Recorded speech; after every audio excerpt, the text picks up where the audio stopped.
This is the Meaning Business Podcast, your go-to source for business tips, advice, growth, and exit strategies, hosted by Bruce Kudry and Peter Spinder. Each episode, we bring you real stories, expert insights, and practical advice to help you succeed in today's market. Let's dive in.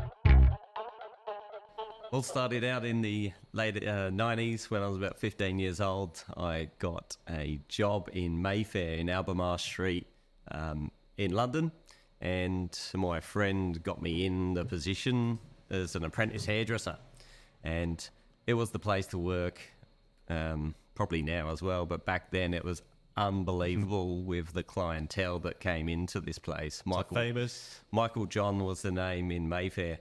Yeah, famous. If you're from the UK, you would know about it.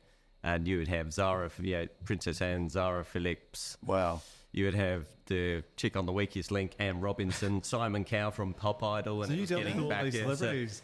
So yeah, and I was an apprentice back then, and that was funny. One occasion, I got asked to shampoo Zara Phillips' hair, and I got water down all her face. It was embarrassing. But they still give me the job. So, years later, it was pretty unreal experience to get in and be part of that. Yeah.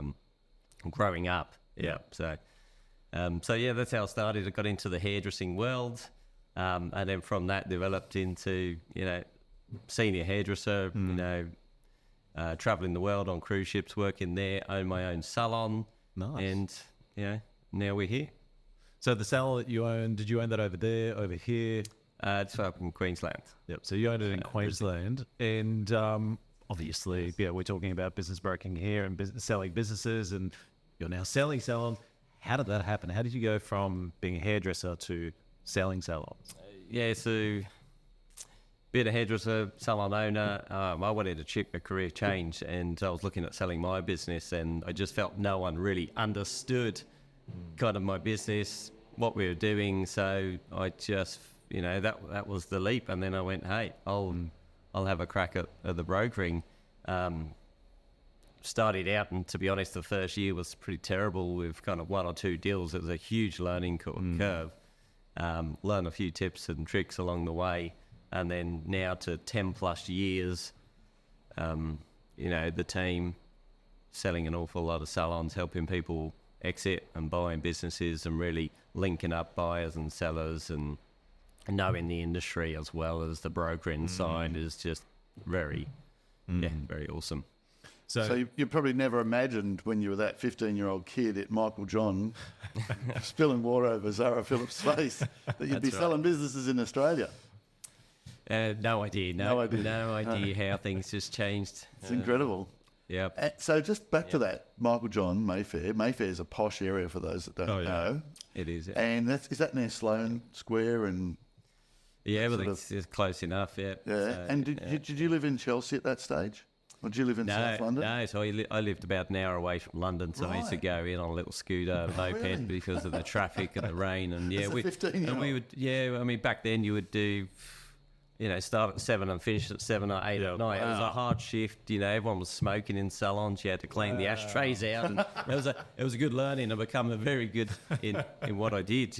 Incredible. Did you want to do that as a kid? Is that what you wanted to do? I just fell into it because then once I was into it, it was great. I didn't look back at doing anything else. So unbelievable. That's how it came By about. the way, is Michael John a real person? There's a couple of guys actually. One of them is called Frank. So, yeah. Well, any of them called Michael or John? Well, you the John. You were the John. Frank John. I don't know about that. I don't know if they knew me. There was just hundreds of staff that worked there. So it's pretty big and obviously making a lot of money, high-end clientele. Yeah, high-end clientele. And just while we're reminiscing, John at one stage ended up working on cruise ships, right? Yeah, so did all the apprentice stuff and worked as a senior in London and did that, and then just wanted to explore travel and spent a couple of years working on cruise ships for Steiner. In the hair salons and the cruise in the salons here, the spas there. So did that. And met a few famous people there too, I believe. I know, we had a few stories, as many, but not. That's another podcast, I think. I got some stories there. One little story. What about the gym? Where was the gym one with Oprah? Oh, the gym? Yeah. Oh, was that That was something else. Yeah, I met her in Adelaide. Adelaide. Oh, really? Yeah, I met Oprah in the gym. We had a bit of a workout session before her bodyguards come steaming in and realised what was going on. But she said, no, it's okay. He's good. So, yeah, we hung out. We got pictures. And, yeah, everyone's very jealous of that picture. All right, so it does sound like we did another podcast just about the adventures of Johnny in the hairdressing world. But actually, and lastly, before we move on, Princess Anne's got that kind of very old-fashioned... Yeah, well, I used to pass the rollers up. Oh, really? Yeah, we had a private room for that. Wow. It's such an old-fashioned upright room. Room, yeah, backcombing. Yeah, wow. Were you walking around going, oh, you know, Princess Anne? I bet she wasn't smoking. Not really. I think she did. I don't know. I can't remember. It was too long ago. Yeah, exactly. So here we are today anyway. So it's interesting how you've gone through one industry and you've learnt so much about it, and then you've now transitioned into another industry, but you've been able to bring all that knowledge and skill set and experience to what you do today.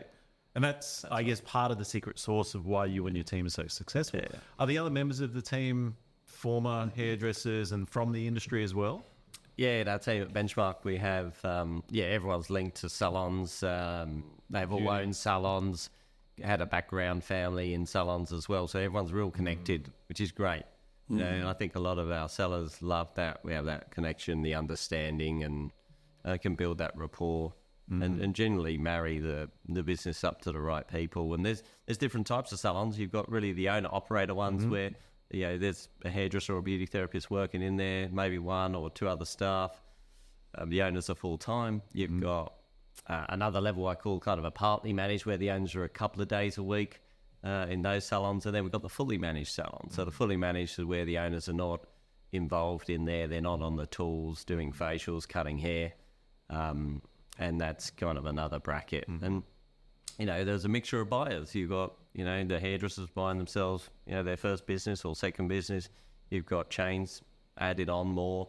You've also got the investors as well. Maybe someone from the corporate background that want to get into salons, loves, being part of the industry and loves beauty and hair, and they're in corporate and had enough of the corporate and kind of want to get into that, but more business minded, and they just oversee the background, and they tend to lean towards those top-end managed sort of stores.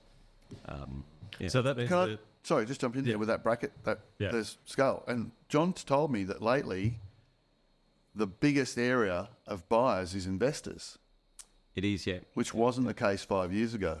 No, it definitely swapped around. Yeah. So there, I think we've got a queue of the kind of investor buyers line up for the right fit. What do you mean by investor?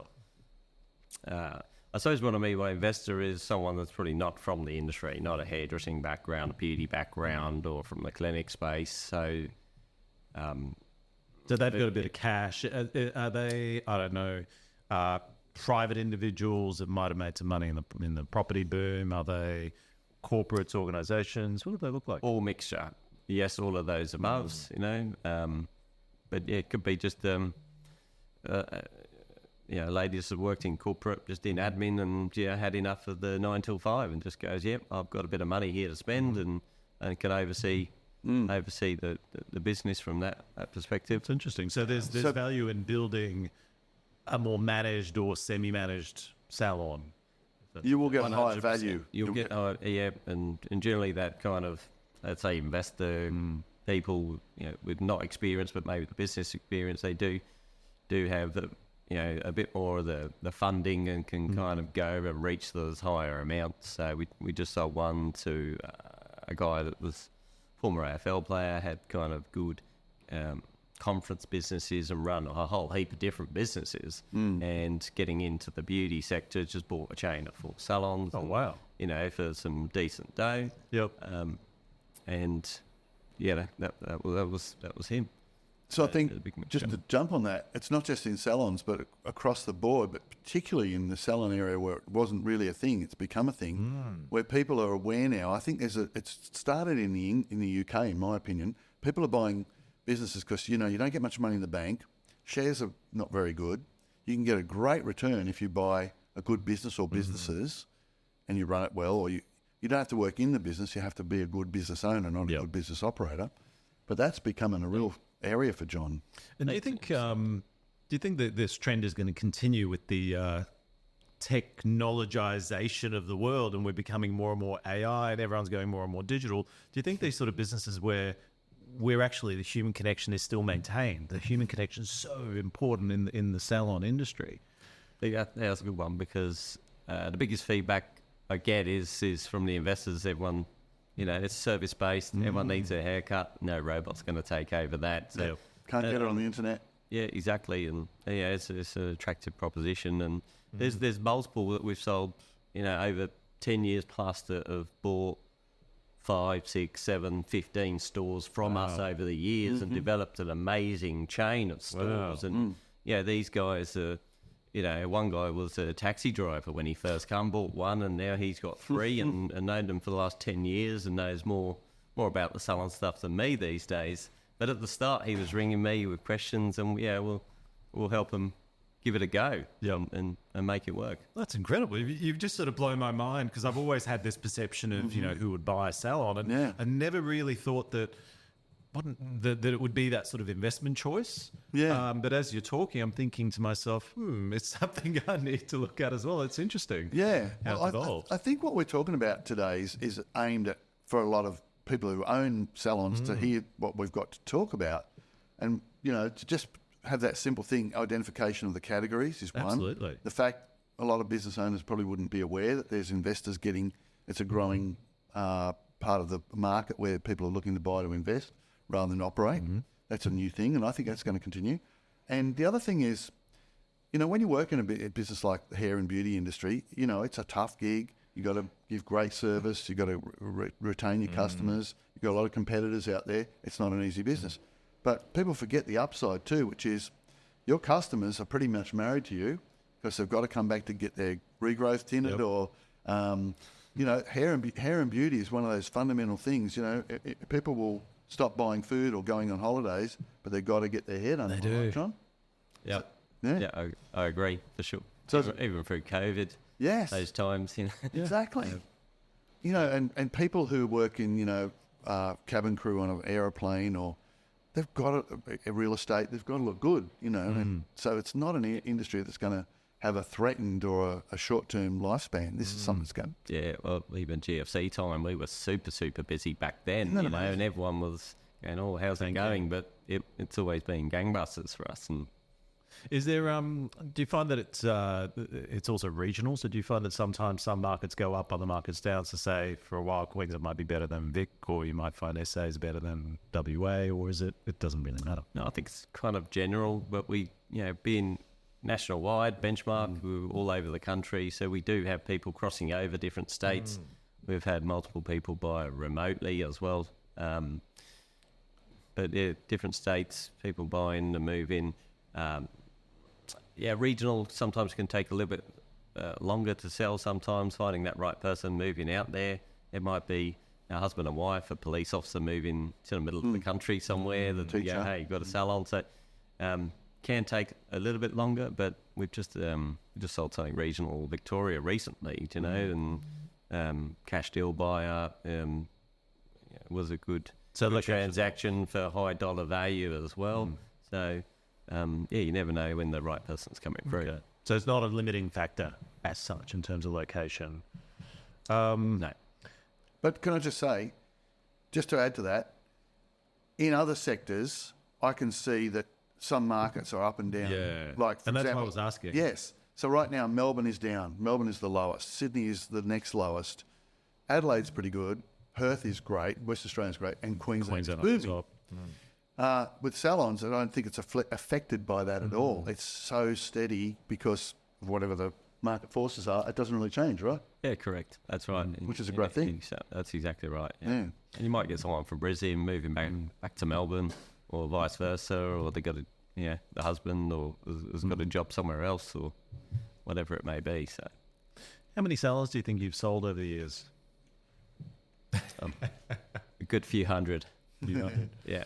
So that's a lot of processes. It is a lot of processes. A lot of experience and knowledge that's gained out of all those deals. So absolutely, and you would have seen common patterns happen, and obviously you've developed some tips and tricks and things that nuances that you know of that perhaps other people don't know about. That's part of the thing that you bring to the table and your team brings to the table, is that expertise in the process. That's right. Definitely being prepared of what's ahead. We know what's coming. And so we organise, the people looking at selling, organise them so we've got everything in order so we maximise the price and, get a good result and try and make the process as smooth as possible. There's guys that have been in salons for 45 years, 35 years. So it's a hard thing to let them go. So we're there to hold their hand and just try and make it as easy and pain-free. It's good. It's a big decision So these guys make. Can I comment on that for a second? Yeah. Because first of all, Jolly's too modest. So most business brokers, 10 sales a year is kind of par. That doesn't sound like many, but that's kind of normal. Same with real estate. 20 sales a year is very good. But John consistently exceeds 30 himself, plus he's got people in his team who are selling as well. So John to do 30 in 1 year is good. To do 30 year after year plus, year after year after year, is incredible. So that's at least my opinion. Others may not agree, but I think there'd be no other broker that I know of in Australia that would meet that kind of consistency or that criteria or that level of performance. And just to get that out of the way, John has necessarily, you do hundreds of deals, you figure out over time the things that can go wrong. So many years ago, it was gift vouchers was an issue, and you resolved that. There's a few things you talk about up front. Gift vouchers is one, and especially if the clinics and beauty, it's a bit more, and it can be a huge, substantial amount. And you got to find out what the redemption rate report is, because we don't want to be taking. There's a bit of an adjustment generally of the price at settlement. So are we adjusted 100% for vouchers? Well, not everyone's coming back. So there's a little bit there to work with. And only experience can tell you about redemption rates and even the fact that you need to address this up front. You don't want someone to buy the business. So an inexperienced broker might sell a salon, buyer goes in there, and all these people start rolling in with $500 vouchers, and what? What's going on? Yeah, especially back in the day when it's the Groupon. Yes, they were big. People would go hard, and it was a real issue. That was a real issue back then. And I think one of there's many. Each sector has many issues. One weird one is tube stock. So in salons, you've got colour. Many tubes, half used, fully used, brand new. You can't do a stock take on that stuff, right? So it's worth money, though. Correct. There's a formula. Yeah. So John's developed this way of dealing with that. And another, I think, a very big one for salon owners, and many don't think about it, is employee entitlements. So you could have a salon that might be worth not a lot of money, maybe 150,000, 120,000, which is a lot of money if it's my business. And you think, okay, I'm going to sell. What costs are involved? What will I walk away with? Yep. And it's easy to not know or to pay heed to the fact that there might be $20,000 or $30,000 in entitlements. You don't get that. Yeah. So it's a big issue, right? Yeah, correct. So, some salons have, some of the bigger salons have got 50 to 100,000 of entitlements. So it's a chunk of money that they need to factor that. So there's an adjustment there. So it's a good long service leave, annual leave. You've got the personal leave. Yeah. Each state is a little bit different as well on how they work the entitlement. So it's good. Another thing good to factor in. You've got a checklist that you take your sellers through. I've got checklists. I've got procedures. I've got everything super streamlined too.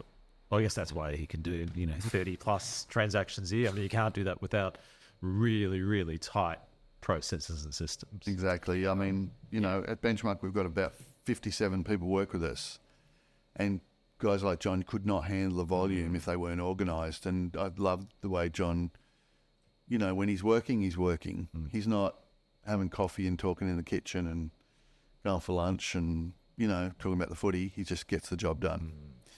And that's what gets results, but it's also a great commitment to the client that you're working for, that you're not mucking around and wasting your day.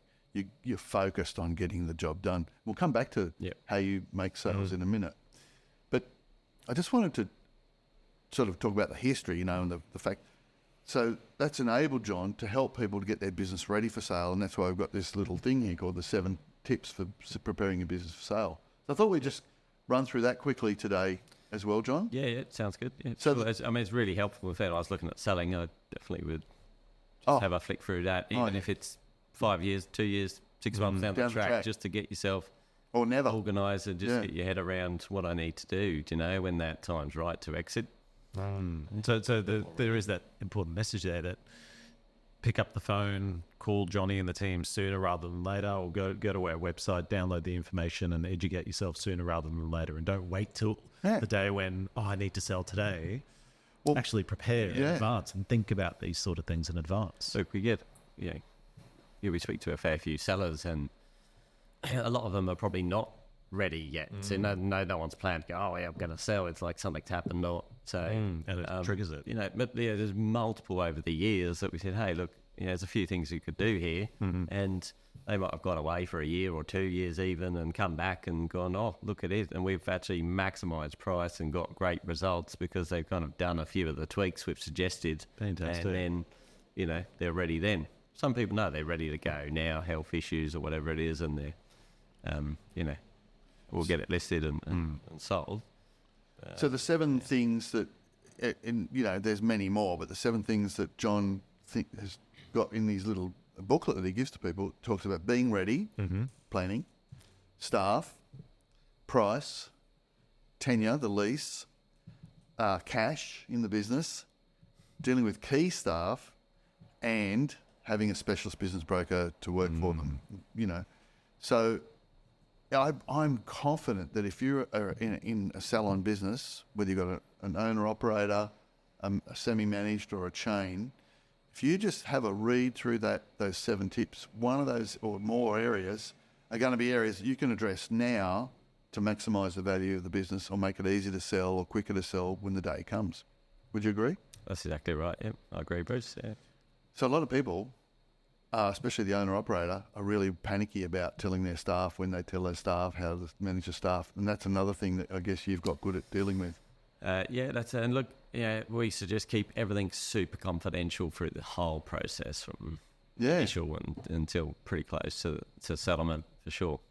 So a lot of salon owners are close to their staff. They're friends with their staff. They have drinks with their staff, and just not tell their staff, they feel guilty, It's a hard right? thing. I know. I was one of them, guys. I used to take my crew down to the pub, on a Saturday afternoon and have a beer. But so I went through that process, and I remember I didn't tell any of my team, and got a bit of a shock at the end. But it was like ripping off the Band-Aid. It's quick, and it was successful. I stayed on with the new person, and it worked well. But there is that. And everyone's a little bit different, so we just go through the scenarios and we work out a plan to protect everyone in the process, seller and buyer, and make sure we achieve a smooth, successful process with that. So there's stages. People initially think about talking about selling. You have a chat to them probably. Then they're ready to go, and then you sign them up and you agree on how it's going to be sold. And then you market it and you get buyers on board, and then you've got to introduce the buyer and explain to the buyer how it works. Some buyers are experienced, some buyers aren't, and then contract, settlement, deal done, right? Basically. Yeah, in a nutshell. Yep. But A little bit more to it. Yeah. And so, there are things like when you tell the staff and the stock take and the gift vouchers and all those things, are sort of things where you can hold the hand of the owner and explain how we're going to do that at each stage along the way. Not get ahead of yourself, make sure it's planned and programmed so that they get the best result possible. Yeah, that's right. Every business is different, so you've got those little bits, but there's a lot of other aspects. So if it's in a shopping centre, generally they don't do options. The lease might be shorter to factor. There might not be any options on the lease, but how do we deal with that? Okay, this is the way we could work this deal. A common issue for you, isn't it? Which is and common, you've got good at that. I remember when you started, that was a hard thing for you. And quite often it would just be, we'll buy the business subject to the landlord giving a new lease, and maybe the landlord didn't want to. You've got way better at managing, perfectly professional at getting that done now. Yeah, correct. Yeah, it's made a big difference, I'm sure, for you. And there's a lot in all different leases. What everyone's got out there. There's contribution bits, and does it need to be paid back? And again, in the book, in the little tip book, it talks about that. But the one thing I want to just quickly talk about, because we're going to run out of time soon, is buyers. So, I on behalf of a potential seller, I want to say to you, how do you find buyers and how do you match them? I mean, the buyers generally are coming through our desk because we've got salons around the country. So we know who's looking around, and we do a lot very quickly where we know the buyer's already there. So if we go list your business and we go, oh, that's a good match for these guys over here or this person here, then we're pretty quickly. And they've been looking for a while, so you can really, get the top dollar from those buyers because they're there ready to go. Database is enormous these days, so you get a lot of people coming through that, but you also advertise as well. Bring new buyers in. Bring in new buyers in, and it puts a bit of pressure on the existing buyers that they got to make a decision if they're wrong. You want competition. You don't just want one buyer walking up and saying, "I'll pay you that, take it or leave it." Exactly. So So have a plan A and B and C if you need to. But you're being too modest here because I think I don't know you know this, Pete, but on John's wall in his office, he has boards, right? 3 boards. I remember you mentioning this before. Yeah. A new board every year. And you have your listings on there and buyers, and you're sort of matching the buyers to the listings as well, right? And then you're watching the deals. Yeah, correct. That's how I think you mentioned it earlier, Pete. Stay focused is we track every single transaction. We don't take our eye. So once we're on, getting the buyer, we're getting the contract, then it's checking in every day, seeing where the deal's up to, not taking your eye off it. That's the key. Absolutely. Is managing the deal. Yeah, absolutely. Because there's so many moving parts. I mean, just listening to you guys talk, I'm thinking, wow, there's just so many things that a salon owner needs to consider. Like you've said, whether it's a lease, whether it be the tubes of stock on the shelves, employee entitlements, whatever it might be. I mean, it's a minefield. So really, it'd be very difficult to do this by yourself, wouldn't it? And without the guidance of a professional broker assisting you. Yeah, it can be. I know the work we put in. So, for sure, the time and execution it takes. Absolutely. What's like the most common or number one question that someone comes to you with when they're thinking of selling a salon? What do they come to you with? Is there a common recurring question or theme that you see? I suppose, how much is it worth? How long does it take to sell? There are a couple of probably questions here. And what sort of answers do you give when to that? do we tell the staff? Those kind of things. Yeah. Look, I mean, how long does it take to sell? Like I mentioned, we could sell fairly quickly, but it's hard to say. It's definitely hard to say. Depends on a few factors, lease and price and I'm laughing. And how many staff and we're going somewhere with that question. But how long does it take? Yeah. Do you know the recent story about John's sale on the Gold Coast? No. Which one was that one? Well, we won't name the business. No, not the business. But just recently. Can we talk about that one? Yeah, sure. Okay, so do you want to explain to Peter how quickly you can sell it? That was listed to sell, 4 weeks, I think. Yeah, wow. So it's kind of getting the contract, getting a shopping centre lease done as well.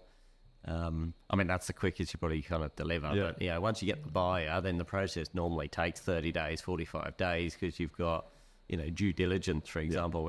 You haven't really touched on the due diligence part, but you've got that. You've got also landlord approval, getting the lease approved.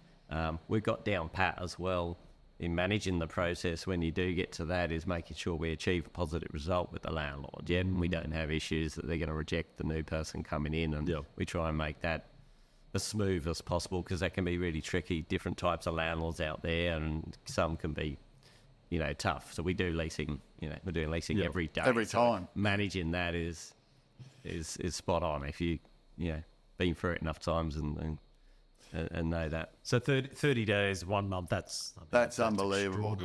So just happened that there's a bit of more to the story, but the seller wanted to sell it very quickly, and John just happened to have the right buyer, and he just matched that buyer straight to it. Yep. Got the deal in place, went to the landlord, and was able to. What's the average though? Yeah. No, the average is much longer, right? Yeah, exactly. It could be 2-3 months to find a buyer, and then the process takes another. That's 6 months. It could be a little bit longer to 9 months if you're finding the buyer at 6 months, 7 months down the track. See, that's important for people to understand that it's not a 1 month process in most cases. It can be 6-9 months. Yeah. And to factor that into whatever decisions that they need to make and whatever whatever circumstance they've got in the background, you've got to realise that you might not realise the capital for 9 months. But I'm confident, sorry, Johnny, I'm confident to say that Johnny would get it sold quicker than any other means.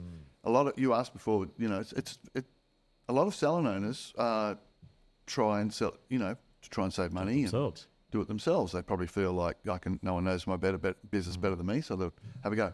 So quite often people have had a crack and they've been on the market for a year and they've got nothing, or they've had a buyer but they didn't know how to get it across the line. That's very common, right?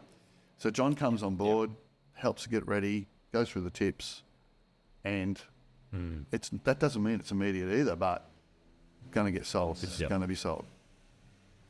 And I think the thing, Johnny, I'm talking on your behalf now. Would you agree? If you get the price right, all the information together, prepare the business for due diligence, know who the buyer is, get the right qualified buyer, you're going to sell everything you list. Correct. That's the successful recipe, for sure. No, sounds so easy. Not everyone's got everything together, so most of the time people haven't got everything together. Really. So it's kind of just working with whatever to know how to get it sold. And I guess that's why that whole message of coming and talking to you and your team early on in the piece is so critical, because it takes so long to get everything ready, takes a bit of energy and effort, and the process can be streamlined if your business is streamlined. If your salon is more ready to be sold and in that sort of position, well, then it's going to be easier for you to sell it, rather than we're missing this, we're missing that, have you done that? It will help them. They'll get more money in the long run on the end result if they're a bit more prepared. But you don't go and visit people because you can't, right? So you'll just have a phone call with them, right? Yeah, is that how it works? Have a confidential chat on the phone, go into finding out all about the business, getting a run through there. Going back to, I think your other point was other question was pricing and how are they. Everyone's different, whether you are in more that first category owner operator versus the managed. What's the lease like? How many staff? Kind of a website, the reviews. So there's all little bits of factors in the whole thing. Yep. And as well as turnover and the rent and how much is the rent and the bottom line as well, and what they're making. On what we can achieve. So the important message there is that it's not just about how much money you're making at the top and then what your bottom line is, but in fact there's so many other factors that we need to consider. There's a few other little bits to factor, but... And do you do the valuation yourself, or do you have specialists that do the valuation? How does that work? No, I can give them the appraisal, Pete. And I deliberately use the word valuation because we've got two ways of assessing the price of a business. So you mentioned appraisal. Yeah, just having a chat, figuring out there. And once we get all the documents through, like profit and losses, then we can give them a real good understanding of where it sells. Obviously, we're selling. A lot of salons, so we know exactly where they kind of position and generally where they sell to a T. Yep. Yeah. When does valuation come into it, though? So if we've got an appraisal which gives you an overview... So I'll just jump in there. With many business sectors, we would do a formal appraisal before we list it and then sell it. But it's almost like they're not, but it's almost like Salon is a commodity because John sells so many of them. He's so on the pulse, and his team, they really know the value, so they can give an appraisal pretty much straight. As soon as you've got your financials and had a quick review of it, you can give someone a very accurate appraisal straight away. So there's no need to do that formal valuation. Would that be right? Yeah, correct. Yeah. Which is different because many other businesses are unique, so we need to take the time to do a thorough valuation and, a real in-depth look at it. John can do a quick dive into the details and figure out exactly what it's going to sell for the best price that they can get.